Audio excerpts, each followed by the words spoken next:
For nearly 4 years, I lived inside a cage I could barely see. A cage built of love, of faith, of sacred promises. And the jailer was a man I had trusted with all my heart, my husband, Reverend David. Revered by the townspeople of Granite Falls, beloved by the congregation, respected by clergy across the county. But behind the pulpit masks and sermon rhythms, I discovered a truth so horrifying it shattered everything I believed in. My name is Esther, and this is not just a confession. It is a true story of how holiness can be twisted into chains, how a church can become a fortress for secrets, and how one grandma, yes, a grandma, learned that faith's greatest act can mean standing up to injustices hidden in its own fold. If you are listening from anywhere, please leave a comment and subscribe, because this story needs to be told, even if it rattles your safe places. Some truths will unsettle us, and healing begins only when we see them. Let me set the scene for you. It was 1982 when this journey began. I was 24, living with my small family in Pine Grove, a small mining town up in northern Wyoming. My father, Samuel, was a miner, rugged hands, kind eyes, and my mother, Mabel, kept our home with gentle discipline and endless hospitality. My sister Ruth and I grew up in a modest house painted pale blue that creaked in winter. We gathered by the hearth, listened to coal stoves pop, smelled the high pine trees.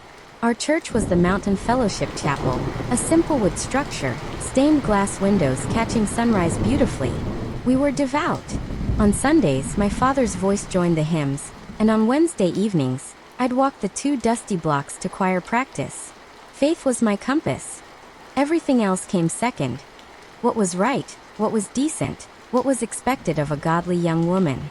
I believed that a reverend was a vessel of God. I believed that if someone walked behind the altar, their words carried weight from heaven. I believed all this without question. It was at one of those Wednesday services, after a long winter night, that I first saw Michael. He had been called in as the associate pastor to help Reverend David. He was from a bigger city, Denver, someone used to pulpit lights, to people recognizing him, to sermons being recorded. He was 29, handsome in a quiet way, olive skin, dark eyes that seemed to look through you, voice that rose in crescendo when preaching about sacrifice. All the young women were drawn to him, but I never thought I would be one of them. In the months that followed, Michael visited our home to talk theology with my father, offered to help my mother with church dinners, complimented my singing in the choir. He gave me small books about spiritual growth, letters from missionaries in Africa, stories of miracles. My dears, I was enraptured, awed by his knowledge, his kindness, his thoughtfulness. He spoke of the virtuous woman, of the helper, the faithful wife, of purity and humility. I wanted to be everything he said was holy. I believed I was being groomed for something beautiful, to serve by his side, to be his partner before God. After 9 months of careful, supervised courtship, always with family around, always under watch, Michael asked for my hand. Reverend David asked questions. Samuel hesitated, just for a moment. A quiet pang of mistrust in his eyes I didn't understand then. But Father loves peace, and Mother smiled, hands clasped. If my daughter agrees, and if God wills it, Father said. I felt my heart lift. Wedding arrangements began. Snow-white dress, lace-trimmed veil, gloves even to keep out frost. In November of 1983, we were married in that chapel, with 50 guests bundled in coats, candles lit, even though winter bitterly crept in outside. I wore my mother's wedding veil. Michael was stately in gray suit. After vows, I felt like I floated home.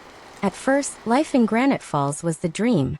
We moved into the parsonage, 3 bedrooms, white picket fence, rose bushes along the walkway.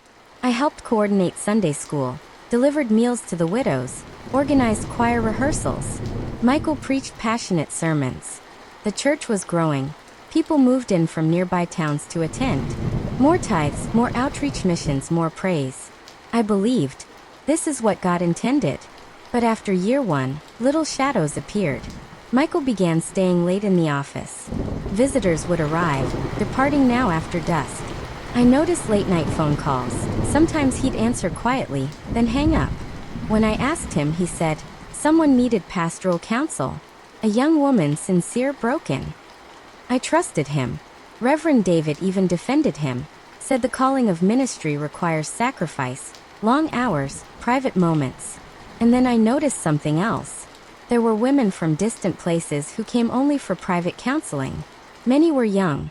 Some displaced by divorce, others recent high school graduates, some struggling to belong. Their stories often sounded holy. Heartbreaks, family crises, moral confessions. But after each session they seemed changed. More withdrawn. Avoiding me. One named Lisa, fair-haired, shy, beautiful, barely 20, new to Granite Falls.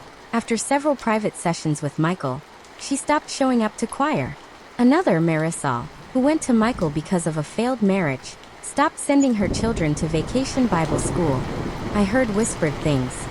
She's getting help, or she needed time. I believed those, until patterns built themselves around me like cages. One winter afternoon in February 1985, I was in the kitchen baking molasses cookies for the church bake sale. The oven's warmth filled the house, tang of sugar and spice, children's laughter drifting through windows. I heard voices in the study. The door was closed, the curtains drawn.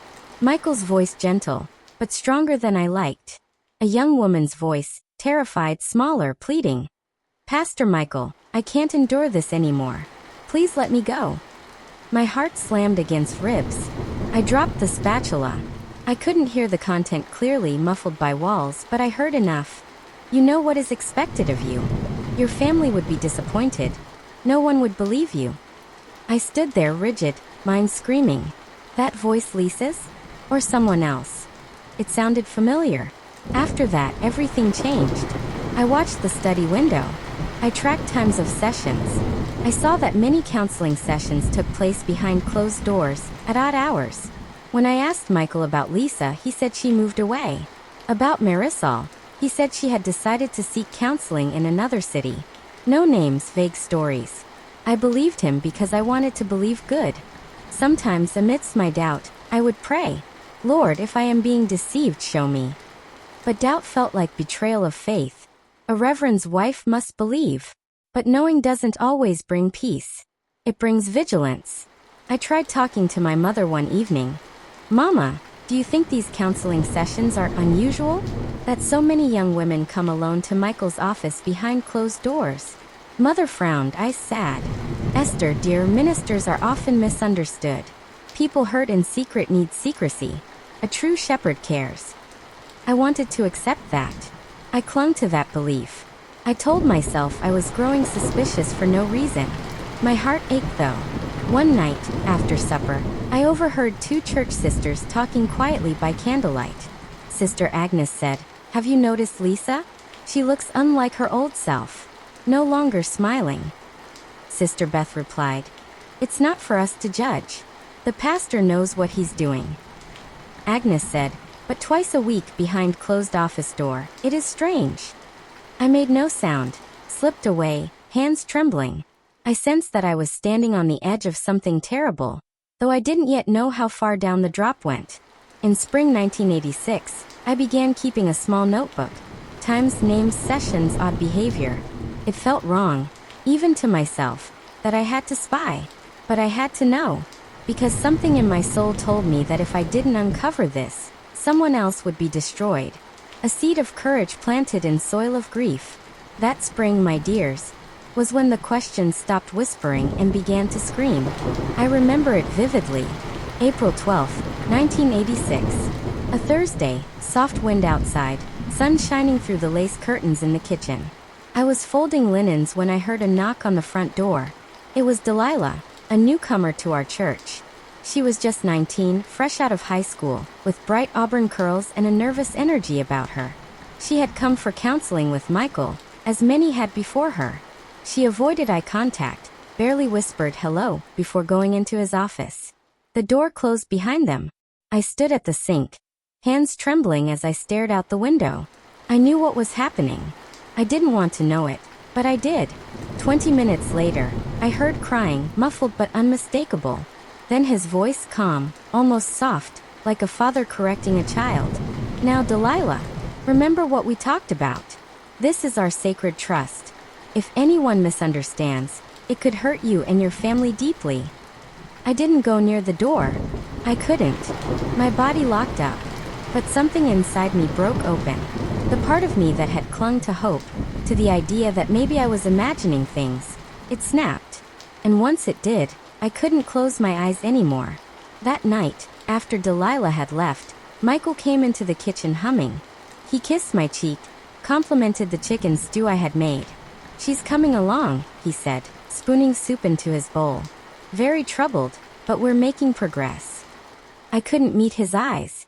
I just nodded, heart in my throat. The next day, I took the bus to Casper, the nearest city, to see someone I hadn't spoken to in years. Her name was Judith, my former Sunday school teacher. She had left Pine Grove under mysterious circumstances when I was just a teenager. Rumors said she'd had a falling out with the church. Others said she'd been too opinionated. But I remembered her as kind, sharp-eyed, brave. When she opened the door and saw me, she smiled, until she saw my face. She ushered me in. "Esther, what's happened?" I sat down and told her everything. Every strange pattern. Every girl who came and vanished. The voices I heard through the study door. The coldness in Michael's eyes when he thought no one was watching. Judith didn't interrupt. She just listened. When I finished, she sat very still. "You know," she said slowly, "I left that church because I once accused a deacon of taking advantage of a widow in our congregation. The leadership said I was overreacting, that I was letting worldly ideas cloud my judgment. They wanted silence, not truth." My heart sank. "Judith," I whispered, "I think Michael's hurting these girls. Not just emotionally. I think it's worse." Her eyes filled with tears. "Then we can't be silent." We spent hours talking about next steps. Judith advised caution. "If you confront him too early, he'll turn it on you. Abusers don't confess. They manipulate. You need proof, Esther. Something undeniable. Something that makes people stop and see." The plan began forming slowly, painfully. Over the next 2 months, I worked quietly. I found reasons to talk to the young women who had passed through Michael's counseling. I'd see them at the store, in passing after services, or sometimes invite them for tea under the guise of ladies' fellowship. Each conversation was delicate. None of them would say much, but their eyes said enough. Lisa, barely able to hold her teacup, whispered, "He said if I told anyone, I'd be shunned. That my family would be disgraced." Marisol couldn't even look at me. She just shook her head and muttered, "I don't want to talk about it. Please." Delilah refused to visit again, but she sent me a letter weeks later. A single page, handwritten, trembling lines. I didn't know who to trust. I thought I was going crazy. "Thank you for believing me. Thank you for not letting this continue." Each word was a wound, but each wound confirmed the truth. Michael wasn't just counseling vulnerable girls. He was preying on them. And the worst part? The church helped him do it by looking away. I began to write everything down. Times, names, statements. I kept the journal hidden in the linen drawer beneath my mother's old quilt. Judith helped me speak to a counselor in Casper, someone who could later vouch for the girls anonymously, in case they needed legal help. We didn't want to go to the police without the girls' consent. But we needed something undeniable to force the church's hand. And then came Naomi. Naomi was 17, daughter of one of the deacons. She had grown up in the church, sang in the children's choir, volunteered for every potluck. I adored her. But in late June I noticed a change. She stopped smiling. She stopped singing. She stopped coming to youth group. I invited her over for sewing lessons one day. A subtle excuse. Halfway through stitching a hem, she burst into tears. She didn't tell me everything, but what she did say was enough. "He told me I was chosen," she sobbed. "That I had a sacred calling. That this was part of spiritual obedience." I held her for what felt like hours. My dress was soaked through with her tears. When she left that evening, I called Judith and said, "It's time." Judith had borrowed a small tape recorder from a friend in Casper. We weren't trying to entrap Michael. We just wanted a record. Something he couldn't twist. Something that would speak when others wouldn't. The next Tuesday, when Naomi came for another session, I slipped the recorder beneath the armchair pillow near the office door. I had set the gain high, so even muffled sounds would be captured. I didn't listen that night. I couldn't. But the next morning, Judith came over. Together we played it. It was worse than I imagined. His voice was calm, measured, manipulative. Naomi, remember what I told you. You are a vessel for God's work. Your purity is a gift, but it must be offered. If you tell anyone, they will think you are impure. You'll be cast out. Naomi's voice, please. I don't want to do this. His reply, sure. This is obedience, Naomi. This is sacred. We sat in silence. Judith turned off the recorder. I had no tears left. That afternoon, we made 5 copies. 1 for the church board. 1 for the regional ministry office. 1 for Naomi's parents. 1 for safekeeping. And 1, hidden under floorboards in Judith's attic, in case something happened to us. The confrontation was coming, my dears. But I wasn't just scared for myself. I was scared for the girls. Scared for what it would cost to speak this truth out loud. Because sometimes, when you expose a monster, people don't thank you. They defend the monster. But even knowing that, I couldn't stay silent any longer. Not when so many lives had already been damaged. Not when silence meant complicity. Stay with me, my dears. Because what happened next shook our entire church to its foundation. The night before the confrontation, I couldn't sleep. I lay in bed beside the very man I had once believed was sent to me by God. His breathing was steady, peaceful. He turned over once and reached for my hand in his sleep. My body stiffened, and I pulled it away slowly, gently, so he wouldn't notice. There was no peace left in me. I spent that night in prayer, though I didn't know who I was praying to anymore. I wasn't even sure God would want to hear from someone like me. Someone who had stayed quiet too long, who had served tea to victims, smiled through their tears, arranged flowers while they were being broken behind closed doors. But prayer was all I had left. The next morning I dressed carefully. Not in morning black, not in anything too bright. A soft blue dress my mother once gave me. I pinned my hair back and wore the silver locket Judith had gifted me the week before. Inside it, she had written on a tiny piece of paper, "The truth is always louder than the lie. Speak it." At noon, Judith picked me up in her old pickup truck. We drove to the Mountain Fellowship Chapel in silence. The church board had agreed to meet under the pretense of discussing next year's youth budget. Michael had no idea what was coming. The sanctuary was quiet when we arrived. A few board members were already there. Deacon Reed, Sister Eileen, Brother Howard. Judith nodded at each one. Calm and steady. I clutched my purse like it held the whole world. Michael arrived 5 minutes late. Confident, relaxed, shaking hands. "Apologies, saints," he said with a smile.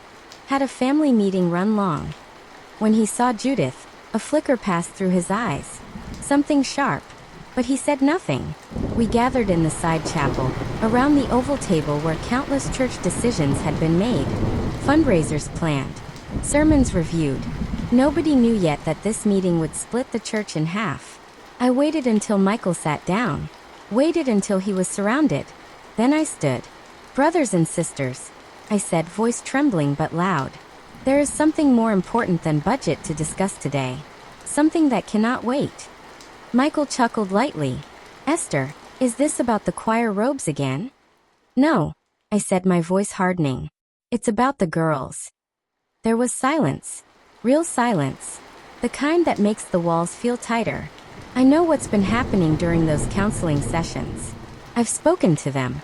I've heard the things they were too afraid to say out loud. I've heard the lies, the manipulation, the threats.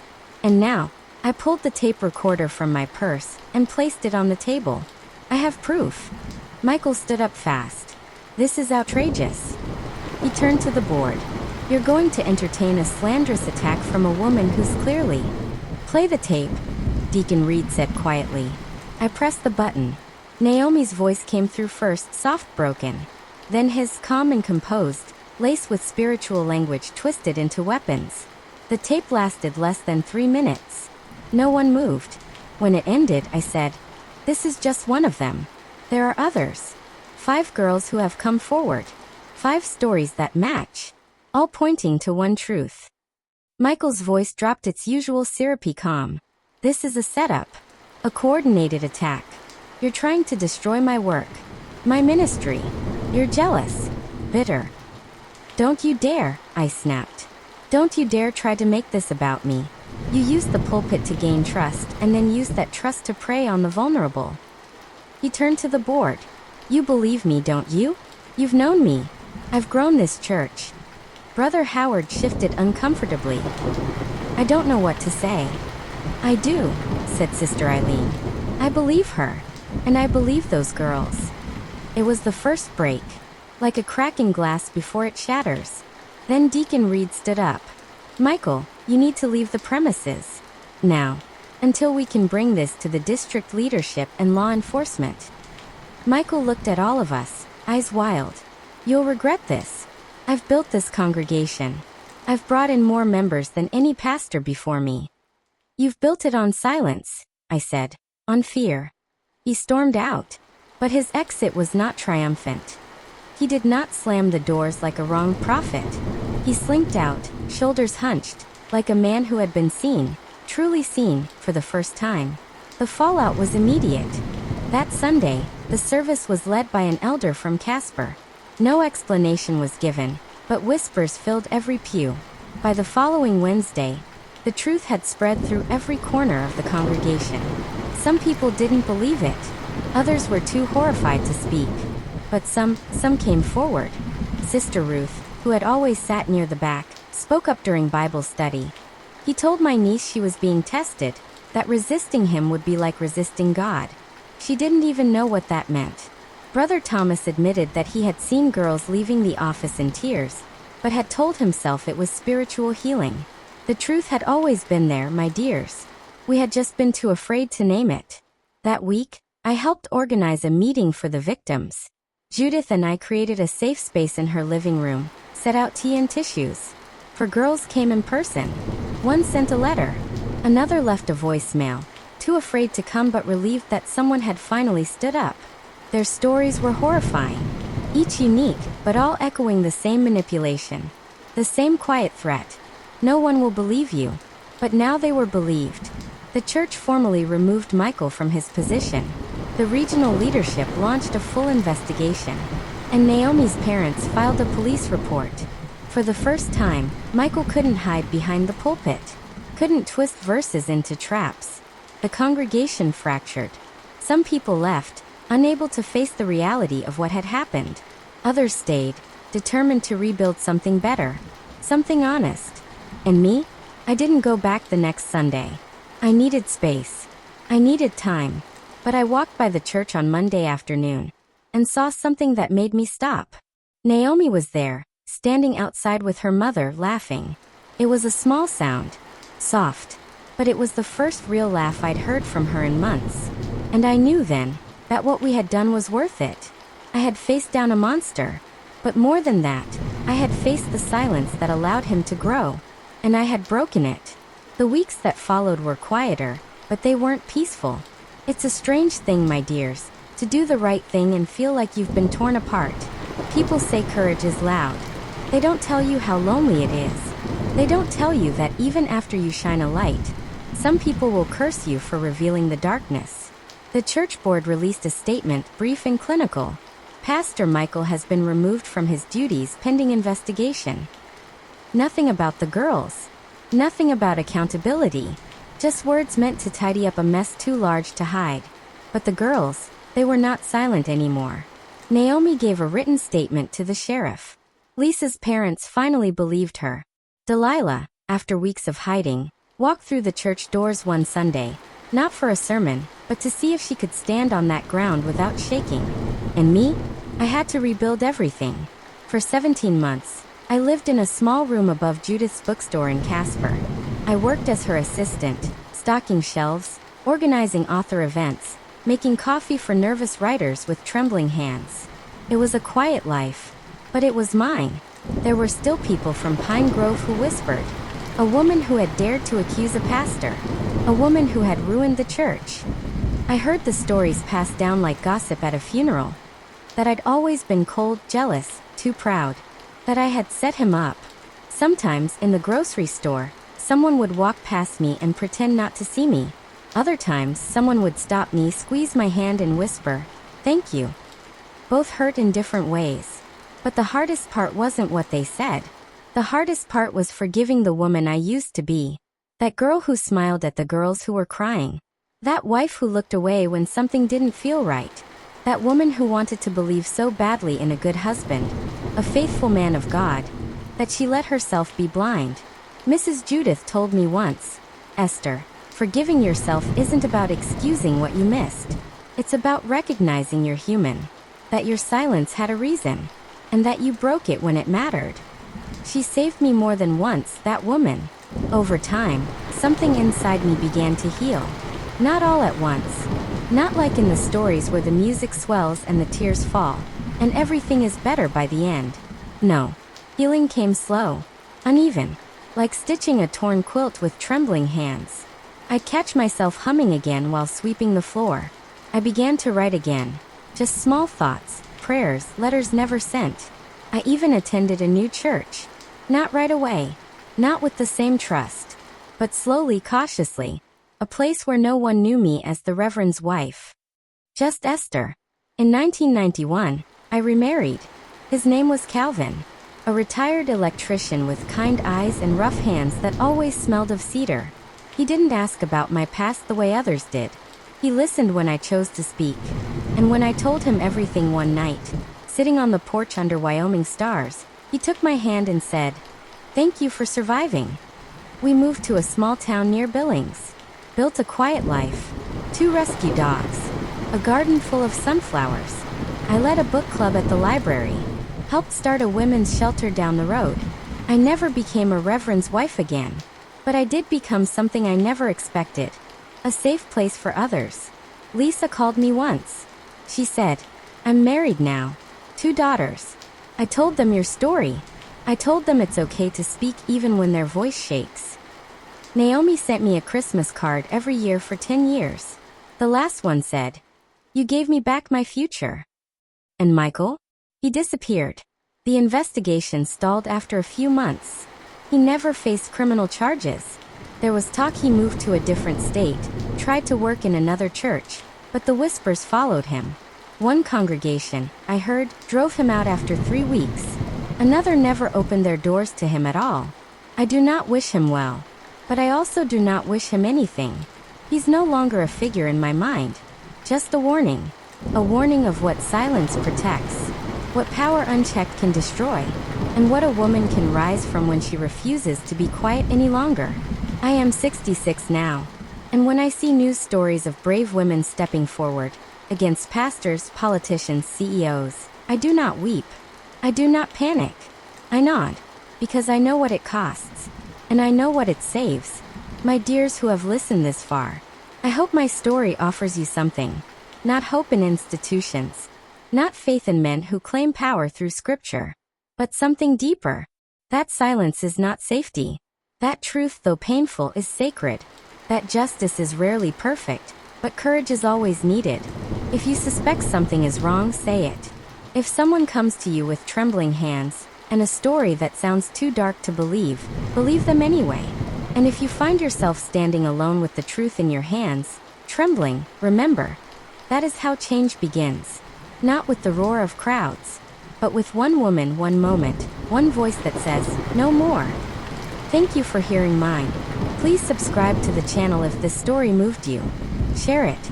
Let others know. Because there are still girls out there walking into rooms they won't walk out of the same. And someone has to be watching. Someone has to be willing to say, "I see you. I believe you. And I will not stay silent." Because justice doesn't come wrapped in law books or sermons. Sometimes it comes in the quiet resolve of a grandma who says, "Enough."